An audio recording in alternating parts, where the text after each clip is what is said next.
Embaucher un avocat collaborateur sans avoir d'offre à haute valeur ajoutée, c'est comme s'attacher en fait un boulet au pied pour mieux couler. C'est mathématique. La semaine dernière, justement, je lui ai eu un rendez-vous parce que justement, elle me contactait parce qu'elle avait un collaborateur qui partait. Donc en gros, elle me dit, bah, le truc c'est qu'il faut aujourd'hui que je trouve des dossiers où je suis en capacité de vendre plus cher, en fait, en réalité.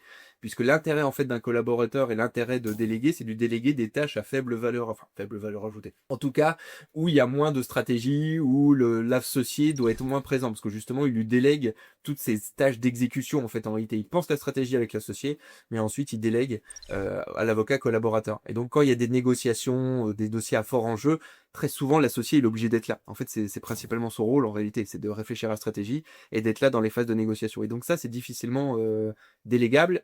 Et c'est facturé beaucoup plus cher, en fait, en réalité.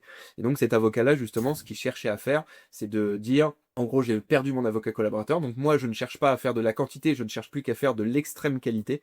Et donc, je cherche à vendre une offre à haute valeur ajoutée, où, bah, au lieu de vendre un dossier, je sais pas, à 3-4 000 euros, on est plutôt sur 15, 20, 25 000 euros en réalité le dossier, ce qui va lui permettre du coup d'avoir moins de clientèle, une clientèle du coup à plus haute valeur, et du coup, bah, de travailler entre guillemets toujours le même temps dans la semaine, mais en gagnant mieux sa vie en fait en réalité.